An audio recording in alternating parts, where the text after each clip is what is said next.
Bonjour.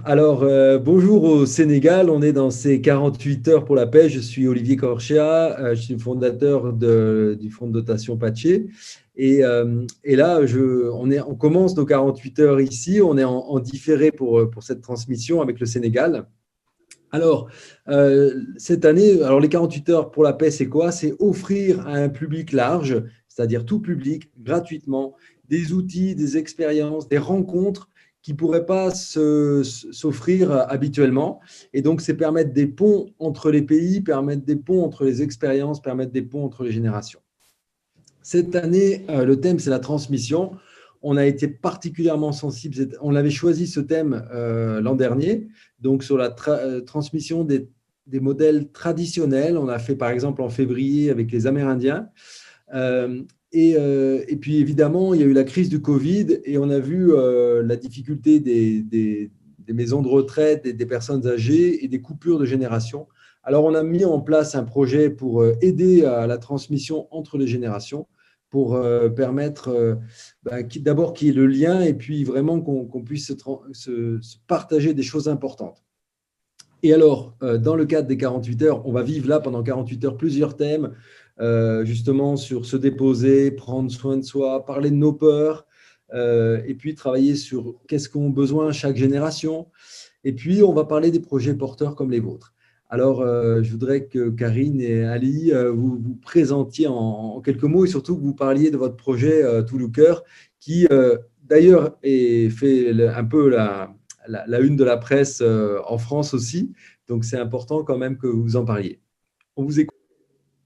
Bonjour à tous ceux qui vont nous regarder et j'espère que vous serez nombreux. Moi, c'est un grand honneur pour moi aujourd'hui d'intervenir dans le cadre des 48 heures pour la paix et vraiment, je remercie toute l'équipe Paché, Olivier, Erwin de nous avoir conviés à intervenir à ce sujet. Je suis une fidèle des 48 heures de la paix, une fidèle du groupe Paché et aujourd'hui, je pense qu'il n'y a pas un pas que je fais sur le sol du Sénégal sans me rappeler à quel point nos organisations, lorsque j'étais en France, ont travaillé de pair, à quel point j'ai pu apprendre et recevoir également de Paché pour pouvoir aujourd'hui mener des collectifs avec autant de satisfaction et autant de bonheur. Donc vraiment, un grand merci. Moi, je vous souhaite d'aller très très loin. Nous ferons tout notre possible ici pour diffuser tout cela au maximum. En plus, avec un thème comme les 48 heures pour la paix de cette année, qui est la transmission, qui est un thème qui nous est cher.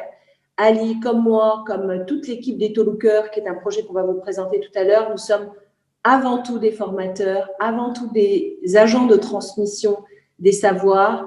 Et nous avons créé une particularité, c'est que nous allons pour transmettre dans les villages ce que nous savons être, ce que nous savons faire, mais pour apprendre d'un point de vue complètement holistique et non hiérarchique, en distinguo, de façon non pyramidale, pour apprendre également des villages, parce qu'il s'agit surtout pour nous d'apprendre d'eux en réactivant le savoir-faire et en allant les s'aimer ailleurs en fonction des ethnies. Donc voilà pour ma présentation. Donc moi je suis native du Sénégal, je m'appelle Karine Fakouri. J'ai vécu en France très longtemps où j'ai d'abord été juriste en droit de la santé. Et lorsque j'ai pu observer les systèmes de santé qu'on nous proposait, j'ai pas pu faire autrement, passionnée de psychothérapie, passionnée de quête de sens, passionnée de tradition, que d'aller chercher ailleurs comment cela se faisait. Et j'ai donc tout quitté pour, d'une certaine manière, aller vivre dans la forêt et créer des centres holistiques avec déjà un art de penser et un art de vivre différent. Ça m'a évidemment rapproché des communautés comme celle de Pierre Rabhi. J'ai également été une grande activiste pour introduire les médecines traditionnelles ancestrales dans les systèmes de santé comme l'ostéopathie, la labellisation des véritables labels du bio, parce qu'aujourd'hui, c'est devenu autre chose comme Nature et Progrès, etc., etc. Voilà, merci. Ali, est-ce que tu peux nous parler de toi et du projet? Merci Olivier, je suis vraiment content d'être ici et vous féliciter du travail que vous faites. En fait, moi je m'appelle Alain Ndiaye, je suis natif du Sénégal et j'ai passé pratiquement 30 ans au Brésil. où toujours j'ai cherché à travailler avec les petits agriculteurs familiaux, toujours tenter d'entendre un petit peu leurs problèmes, de discuter, de faire des immersions dans leur site, dans leur ferme, pour voir un petit peu comment on peut arriver à non seulement les viabiliser économiquement, mais aussi faire de quoi ils mangent ce qu'ils produisent. Ils produisent ce qu'ils mangent aussi. Donc, voilà, le Covid est venu, j'étais venu au Sénégal et j'ai connu Karine Fakouri. Je me suis très bien identifié, tout de suite identifié dans ce qu'elle fait. Ça ressemble beaucoup à ce que je fais au Brésil. Et je me suis dit, ben écoute, pourquoi pas me joindre à elle au Sénégal pour pouvoir avancer. Donc, pour vous avoir une idée, depuis lors, je ne suis pas rentré au Brésil. Donc, pour vous montrer que ce sont des actions transversales où vous avez, les gens sont en train de mener beaucoup d'actions dans le monde dans ce sens. Et voilà, c'est une autre forme de faire où on n'est pas, pardon, où le technicien n'est pas devant les agriculteurs ou devant les personnes en parlant et tout le monde écoute. Ça, on commence à voir que la construction, elle est collective, elle est sensible, c'est écouter, vivre un petit peu ses traditions, ses réalités et construire un développement dans ça. Depuis très longtemps, on a vu les erreurs de ce développement qu'on nous a promis depuis très longtemps. Et avec le Covid, on a commencé à voir que la générosité, la fraternité, cette approche d'écouter est devenue un modèle littéralement de développement. Et voilà, dans les Tolokers, on observe beaucoup ça. Imaginez-vous des gens durant 10 jours qui cohabitent entre eux, qui construisent et à la fin, tout le monde dit, écoutez, j'ai mis mon grain de sel. Et là, ça permet aux populations de s'approprier des projets, qui n'est pas le projet de Karine, le projet de Ali, le projet de tel. Non, c'est le projet de ces gens-là qui l'ont construit pour vivre et pour mieux vivre. Donc, c'est ça. Je pense qu'on entrera dans les détails durant les différentes interventions. Alors juste, si vous pouvez expliquer ce qu'est Tolooker, on va certainement mettre des images pour compléter ce qu'on raconte ici. Mais du coup, qu'est-ce que vous pouvez en dire sur le principe et qu'est-ce qui est important pour vous quand vous faites cette action? Le Tolooker, en réalité, c'est produire autour de la maison, comme on dit Tolooker, littéralement, ça veut dire le champ de la maison. Oui. Si vous allez un peu derrière, en Afrique, toujours il y avait un petit potager autour de la maison qui garantissait ce que les gens mangeaient. Et il y avait les champs d'extension à quelques kilomètres de la maison qui étaient collectifs aussi.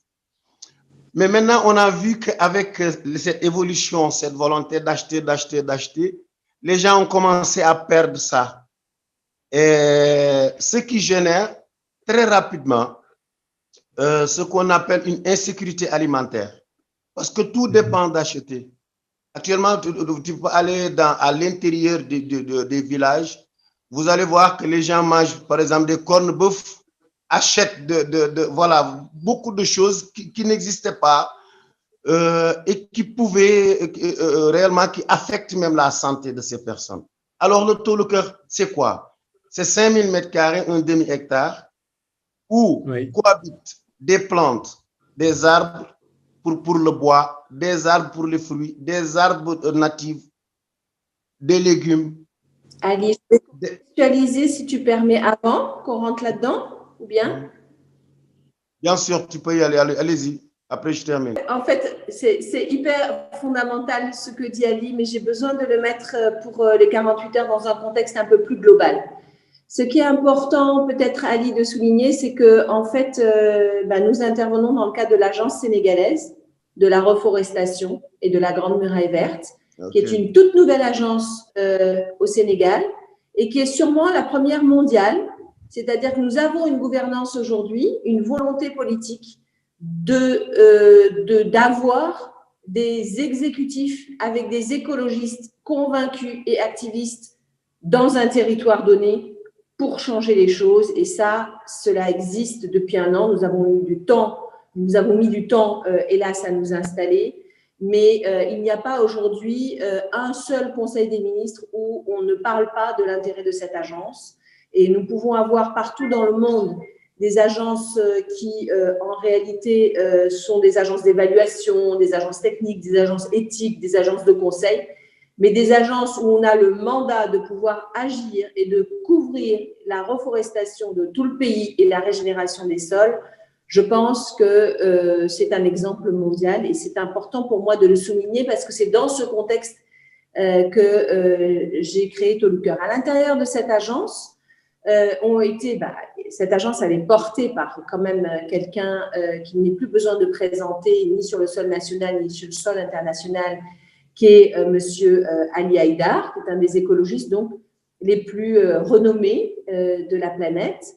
Et du coup, nous avons une double chance sur ce sol sénégalais, qui est d'être encadré, d'avoir une volonté politique avec nous qui sommes en charge de rassembler les activités citoyennes, mais avec quelqu'un comme Monsieur Haïdar El Ali, je pense que c'est vraiment facile. Du coup, nous avons créé la sentinelle de la Sergem. Moi, je donne le modèle parce que ce sont des modèles qui peuvent être dupliqués, je pense, à ce stade-là. Et donc, nous avons créé la sentinelle de l'Agence sénégalaise de la reforestation, qui réunit tous les activistes, toutes les petites ONG, mais aussi parfois les grandes, tous ceux qui ont les moyens et ceux qui ne le peuvent pas, mais qui ont envie d'agir à partir de leur territoire, à partir d'une région du Sénégal. Ces gens-là sont identifiés par nous et donc, du coup, nous prêtent main forte et c'est à travers eux que le réseau des Tôt le Cœur a pu aussi se constituer, puisque je m'attelle vraiment à consolider cette sentinelle. Et aujourd'hui, j'ai déjà un appel, puisque la sentinelle de la Sergem peut être tout à fait internationale et ça commence d'ailleurs aussi. À l'intérieur de cette agence, donc moi, je suis la directrice des éco-villages et des filières vertes, sachant que éco-village, c'est vraiment la contraction de village écologique et nous intervenons également en zone urbaine. En pleine situation de Covid, lorsque nous travaillons pour les éco-villages, la première chose, c'est de penser en Afrique à ce qu'on appelle la sécurité alimentaire. Et c'est là où je vais rejoindre les propos d'Ali, mais il faudra vraiment te redonner une grande plage d'expression tout à l'heure. J'avais besoin de contextualiser, hein, pardonnez-moi. Donc, la sécurité alimentaire en Afrique, ce n'est pas du tout la même que dans les pays occidentaux. Mais nous sommes allés encore plus loin parce que nous étions en plein Covid, parce que nous avions une interdiction de circuler et que les propositions qu'on nous faisait, c'était de sortir de cette précarité en distribuant des pâtes du riz aux populations, évidemment 100% importées, ou sinon avec des produits de basse consommation qui n'ont ni une qualité nutritionnelle, ni une qualité vibratoire, puisque les deux vont ensemble. Alors, nous n'avons pas pu faire autrement que de nous dire, mais notre plan de souveraineté alimentaire, et j'utilise ce mot à juste titre, il faut sortir en Afrique de la sécurité alimentaire pour passer à la souveraineté. La sécurité alimentaire, tout le monde nous maintient dedans, mais c'est complètement erroné. Ça fait vivre en fait les grands projets pour qu'ils aient la possibilité de venir investir ici les terres et de mettre les gens dans la précarité pour qu'ils aient l'impression qu'ils ont besoin d'eux et que l'argent continue à venir de l'extérieur. Donc, vraiment, le moteur numéro 1, c'était de démontrer, avant que je rencontre même Ali, parce que c'est aussi une histoire de magie, et je sais que Patché aime la magie, donc j'ai besoin de parler de ça aussi. La première idée, c'était de se dire, mais il faut démontrer dans un contexte aussi enfermé que le Covid, qu'en 10 jours, on peut créer de la souveraineté alimentaire, pas seulement de la sécurité alimentaire. Donc, quels sont les arbres et les plantes à croissance rapide, qui ont une valeur nutritionnelle, qui poussent en 2 mois parce qu'on est en saison des pluies, et qui peuvent réellement, peut-être pas combler la sensation de faim, mais permettre de prévenir de toute forme de maladie, y compris le Covid.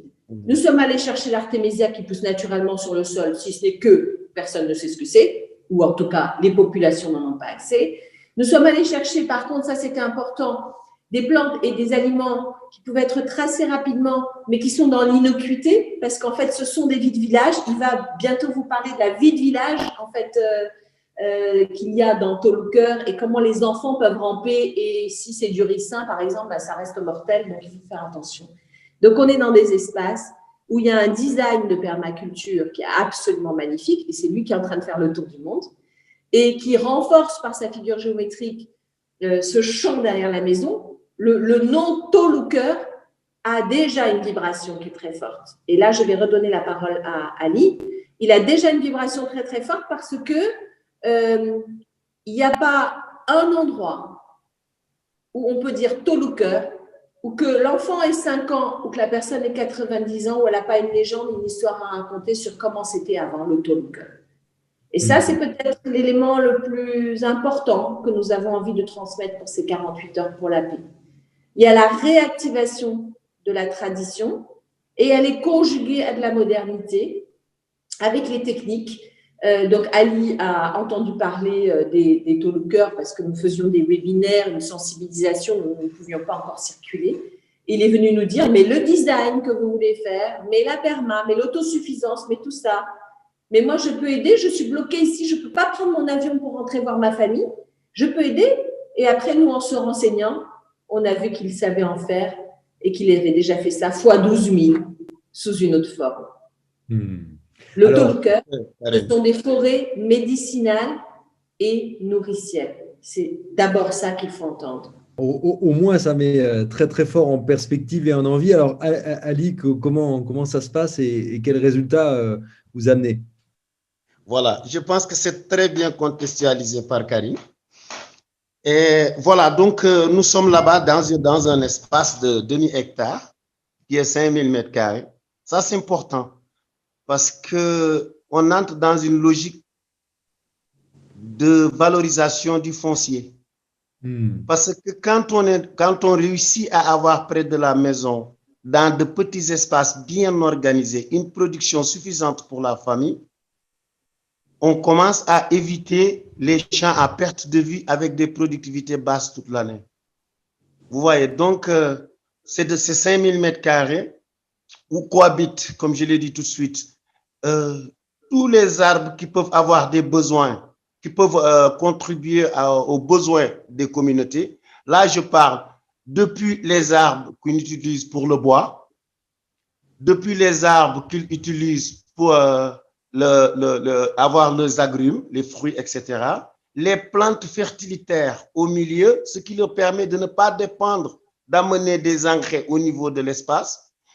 Les légumes, aussi vous avez aussi les plantes médicinales comme Karine vient de le dire. Et au milieu, juste au milieu, un poulailler construit en utilisant du matériel local.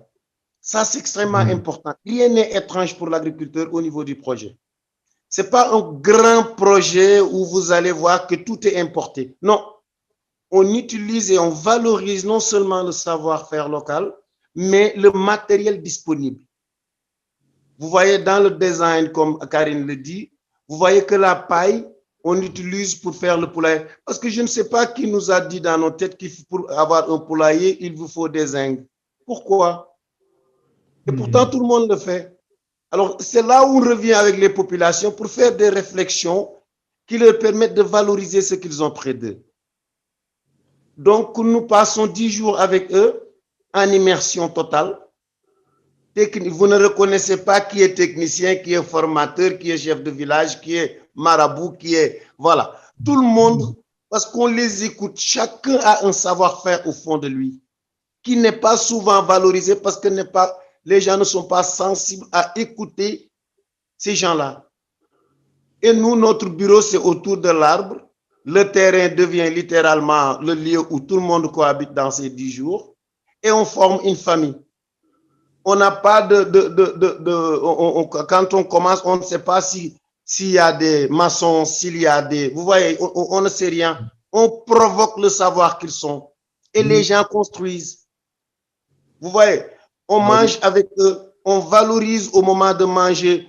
Au lieu de prendre du riz importé, on mange avec eux le mil qui est là-bas, qui est transformé. Donc, la saleté qui est à côté, on leur montre que ça, c'est pas bon. Comment on fait pour le recycler? Comment éviter ça? Vous voyez, c'est pas seulement une transférence de connaissances, mais c'est littéralement provoquer le savoir qui est dans chacun de nous. Provoquer le savoir qui est dans chacun voilà. de nous. Voilà. Et donc, on a fait des exemples au Sénégal et par coïncidence, notre intervention ont été dans les lieux au moment où la saison des pluies où les agriculteurs, tout le monde se rue vers la production d'arachide. Personne n'a le temps parce que c'est 3 mois de pluie. Mais on a constaté que tous les gens, les agriculteurs, les communautés où on est parti, durant la saison des pluies, tout le monde était présent et durant les 10 jours. Vous savez ce que ça veut dire ça? Ça veut dire qu'ils s'y voient, qu'ils sont écoutés, qu'ils sont sentis. Et à la fin, pratiquement tout le monde pleure, tout le monde s'embrasse et on finit par construire une structure qui est les leurs. Ils s'approprient de ça. Donc, c'est ça le Tôt le Cœur. Et aujourd'hui, l'idée, c'est d'en avoir des milliers parce que c'est des projets rapides, c'est des projets à risque pratiquement zéro parce que ce sont des arbres qu'on plante. Elles sont irriguées par un système solaire. Vous voyez, donc, la production, elle est garantie durant toute l'année et c'est organisé d'une forme qu'on a des cycles courts, des cycles moins, des cycles plus longs qui permettent d'avoir une production, une cueillette durant toute l'année et qui permet aux agriculteurs de faire la forêt aussi. Parce que dans chaque Tôt le Cœur, on met 1500 plantes, dont 65 espèces différentes. Subtilement, on est en train de... Ils produisent 1 tonne par mois. Une productivité d'1 tonne par mois, ce qui fait comme quoi que subtilement, on est en train de monter des forêts dans tout le Sénégal, sans pour autant nous en arrêter à forêt. Mais c'est une chose qu'ils sont en train de faire, qui subtilement, qui sont en train de comprendre. Et là, c'est là où je pense que c'est important. Comme je disais toujours au Brésil, au lieu de dire on va nettoyer la plage, on peut dire il ne faut pas salir la plage. Vous voyez, c'est une autre approche. Et là, on commence à réellement avoir de véritables gardiens de la forêt, de véritables reconstructeurs de la forêt, parce que sans la forêt, on ne produit pas bien. Mais si maintenant, comme l'approche de l'agence, que j'ai beaucoup aimé, c'est ce qui m'a retenu d'ailleurs, cette forme de mettre autour de ce développement local-là, les sentinelles, de mettre les volontaires, de mettre les populations, de les écouter. La forêt, elle est là et représente un développement pour ces gens-là parce qu'ils commencent à valoriser ça. Des coûts de production très bas parce que le modèle garantit la fertilité du sol durant le temps. Ce qui fait comme quoi que, comme je le disais, c'est un risque zéro parce que ce sont des plantes et des arbres irrigués et qui vont sûrement croître et ils vont donner des fruits d'une forme continue pour ces familles-là. Et il n'y a pas de grands, comment je peux dire, de grands investissements où tu peux avoir des risques. C'est de petits investissements, mais à grande échelle. Et voilà, c'est ce que je voulais dire un petit peu. Ali nous a complètement touché par le sens, par le cœur, par l'âme de ce projet. Je suis curieux pour ceux qui vont voir la vidéo, finalement, vous en avez fait combien au Sénégal ou peut-être même au Brésil? Et puis, qu'est-ce que ça, au bout de combien de temps ça produit, puis combien ça coûte? Je ne sais pas si vous avez les réponses à toutes ces questions, mais je vais quand même intervenir aussi pour dire que il y a un organisme qui a cru en nous, porté par une femme qui s'appelle Abissei, qui gère une agence qui s'appelle, c'est une agence de formation, et qui nous avait suivis via les webinaires. Et ça a résonné très fort. On était à nouveau dans un contexte de Covid, on ne savait pas comment faire. Et cette grande dame a voulu financer 3 projets pilotes pour voir ce que ça allait donner. Aujourd'hui, sur le sol du Sénégal, nous en avons fait 3, dans 3 régions différentes, avec des terres qui sont très différentes et très complexes. C'est-à-dire que nous avons un défi ici, c'est la pérennité des sites que nous construisons. Nous avons démarré notre premier Tôt le Cœur sur du sable. Avec des populations qui finalement avaient l'habitude de voir peut-être arriver des gens dans des projets et qui leur disaient on va vous financer du solaire, on va vous financer pour que vous puissiez faire du mil, mais prenez le Roundup. J'exagère évidemment, mais voilà. Et là, ils nous ont vus être avec eux, travailler avec eux, apprendre d'eux. Donc ça, c'est vraiment une des choses les plus importantes. À ce jour, nous en avons fait 3. Notre ambition est d'en faire 1000 pour 2021 avec 2 phases en amont. Et la première phase qui est d'en produire à nouveau 15 parce que le but de nos 3 projets pilotes, c'était de former les formateurs de formateurs. Les formateurs de formateurs qui vont démultiplier le modèle. Aujourd'hui, on est en phase 2 où ces formateurs de formateurs doivent faire sur 15 talkers, à nouveau dans des sites différents, ils doivent en réalité former avec nous une banque de 103 formateurs. J'insiste sur le fait que ce sont déjà des emplois verts uniques, puisque ce sont des nouveaux métiers de conscience et de développement durable, et qu'à partir de ces talkers-là, une fois qu'on est déjà en production, le programme Éco-Village que je porte va aller vers ce qu'on appelle Garab Sagarab. Garab, ça veut dire arbre au Sénégal, et médicaments, c'est la même chose.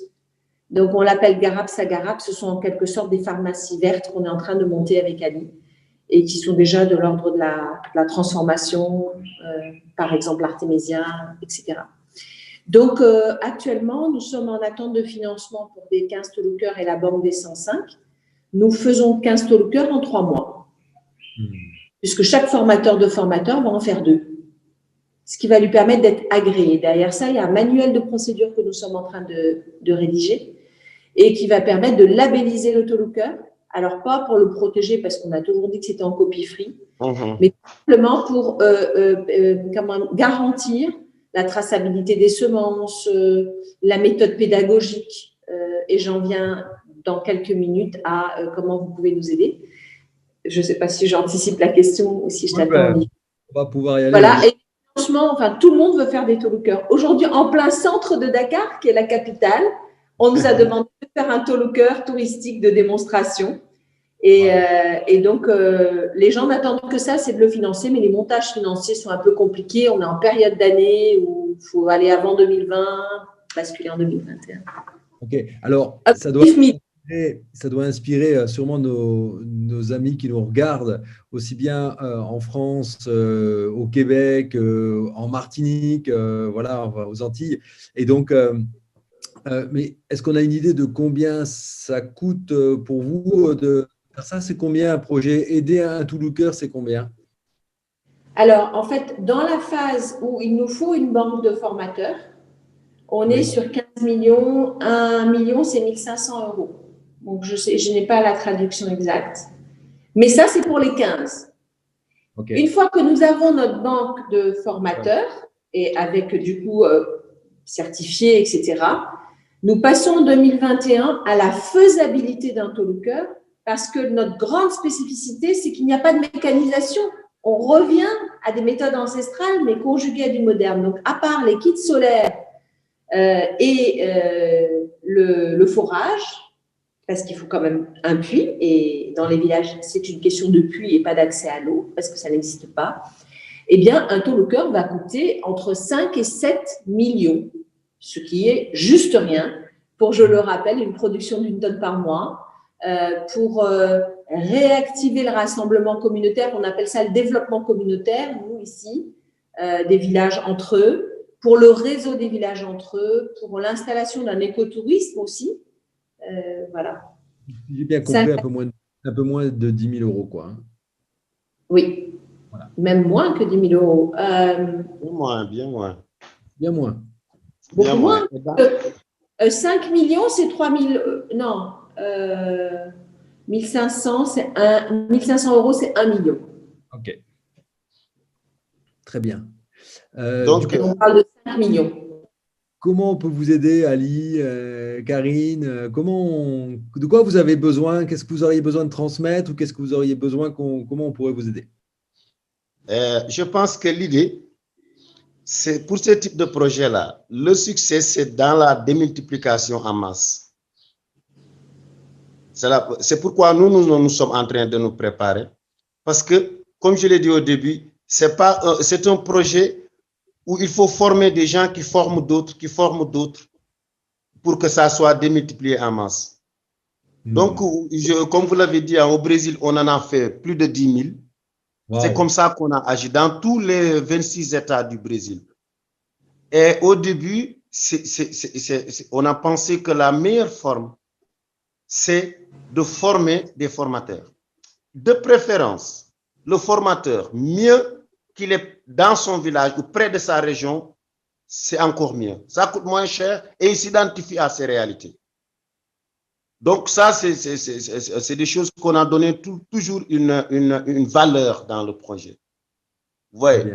Donc, je pense que le grand défi, c'est que nos autorités voient qu'avec ces types de projets, nous parvenons à garantir avec les populations la souveraineté alimentaire. Et maintenant, former aussi un grand réseau, parce que tout ce qui est produit dans les tolokers, nous avons déjà des données qui nous permettent de savoir quelles sont les espèces qui sont dans chaque toloker, combien sont, quelles sont les habitudes de croissance, ce qui nous permet après d'avoir une demande bien organisée au niveau des tolokers, à travers un logiciel qui nous permet de savoir combien est en train d'être produit, quelle est la partie qui va à la consommation des populations qu'eux-mêmes vont décider et quelle est la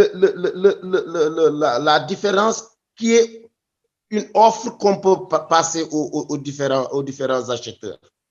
Donc, ce n'est pas seulement un projet isolé, mais c'est un projet qui est bien géré, bien pensé, avec bien sûr la gestion collective, mais on commence à avoir aussi des données qui nous permettent de monter des stratégies qui vont depuis la transformation de ces fruits, de ces artémisia, de ces nebedae, moringa, mais on commence à savoir combien d'arbres, combien d'espèces on a dans chaque toloker. Si on en a 1000, on sait où ça se trouve, combien ça va, quand ça va commencer à donner, quelle est la productivité moyenne. Donc, c'est ça, ça vient avec une approche de gestion très fort. Très fort. Okay. Donc, voilà, ça peut être une grande solution dans ce monde qu'on est en train de voir, que le corona nous a montré qu'on est aussi fragile qu'on ne le pensait pas et qu'il est temps qu'on commence à valoriser ces projets, ces petits projets, mais qui sont en réalité de très grands projets et de très grandes solutions pour réellement apporter une certaine autosuffisance, mais portée par les populations, avec une dose de gestion bien faite, qui est déjà bien coordonnée, commence à être bien tracée par l'agence. Et là, je pense que ce qu'on a besoin, c'est qu'on nous appuie à multiplier ça à des milliers. Moi, je ne pense pas à 1000, je pense à 1 million. Dans chaque région du Sénégal, on en a 5, 10, 8, 20, 30. Et là, on pourra parler d'autosuffisance alimentaire, on pourra parler de souveraineté alimentaire. Parfait. Merci, Karine. Un mot pour dire sur ce que vous allez avoir besoin ou ce que vous auriez besoin de transmettre ou de faire savoir ou comment on pourrait vous aider. Un mot pour toi, Karine. Moi, je crois que ce que j'aimerais, c'est qu'il y ait un réseau international et que des jeunes puissent venir ici, soit travailler à distance sur le plan de technologie, communication, etc., soit venir dans nos villages et en fait apprendre des villages. Je trouve qu'on aura vraiment inversé les polarités si aujourd'hui on ne venait pas avec des savoir-faire de l'extérieur, mais qu'on venait réapprendre de ces villages. Mais aujourd'hui, il s'avère que ça se passe au Sénégal, mais ça peut se passer en Australie, ça peut repartir dans les traditions. Et ça, je sais que vraiment Patché peut, avec les 48 heures pour la paix, contribuer à ça. Modéliser ses savoirs et voir comment est-ce qu'on peut les diffuser. Voilà ce qui m'intéresserait le plus. Le Toloker est un merveilleux prétexte parce que c'est le moment ou jamais. Venir voir que sur des sols comme les nôtres et avec une volonté communautaire où finalement on ne se pose pas la question de qui fait quoi parce que chacun a un rôle, comme dans les traditions amérindiennes. On ne rentre pas dans un Toloker avant d'avoir vu le chef de village. C'est lui qu'on réunit avant, il y a toute une préparation avant. Les quelques fois où on a voulu aller trop vite, ça s'est mal passé. Donc, ce sont des choses que je crois, en partie en Occident, les jeunes ont besoin de retrouver, pas parce qu'ils ne l'ont pas, mais parce que c'est perdu depuis plus longtemps. Et ici, nous ne sommes pas allés sur des sites visibles, hein. On n'a vraiment pas cherché la communication. C'est ça qu'il faut entendre, Olivier. C'est que ça a traversé la frontière, le Toluker, sans intention. Parce que nous sommes allés dans des coins perdus, où on nous disait même, mais comment vous voulez que politiquement ça devienne une politique publique? Vous n'avez même pas accès, c'est même pas dans un axe de village, parce qu'il y a des villages qui sont très accessibles. Nous, on était dans des endroits qui étaient hyper reculés. Et c'est devenu la force du projet, parce qu'on a montré que dans ces endroits-là, c'était possible. Mais aussi parce qu'on était en quête d'authenticité, de rencontrer des vrais villages avec des vrais besoins, et que ce ne soit pas juste… Donc moi, je crois que, en fait, si on pouvait tisser un réseau de personnes entre elles, qui pouvaient voir comment, sur le plan de la communication, nous aussi diffuser vos actions, vous diffusez les nôtres, ça serait une première chose, parce que pour le moment, la mobilité n'est pas facile, mais avec une perspective de voyage, voilà. J'adorerais en même temps qu'il y a une danse traditionnelle dans un village où chaque ethnie te présente sa tradition. J'adorerais voir les masques de la méthode Persona s'improviser sur ces sols aussi. Ouais. Et je crois que ça serait une vraie richesse. Ça provoquerait la prise de conscience du savoir qu'on a à l'intérieur, c'est sûr. En tout cas, je vous remercie pour cet élan que vous avez, mais aussi pour l'inspiration que vous donnez. Ici, il se passe plein de choses, y compris en France, dans la prise de conscience écologique, mais aussi de besoin de solidarité et de fraternité. Donc, ça a du mal un peu à trouver ses voies, mais parce que ça manque de modèles. Donc, je pense que c'est très important de partager ces modèles. Je vous en remercie. J'ai eu l'occasion de voir ce que vous faisiez l'an dernier. J'invite ceux qui veulent participer dans les bénévoles des 48 heures à émettre aussi vos idées ou à mettre en commun vos forces pour que ça puisse se faire. Merci beaucoup. Merci. Alice. Et à tous d'une manière ou d'une autre. Merci.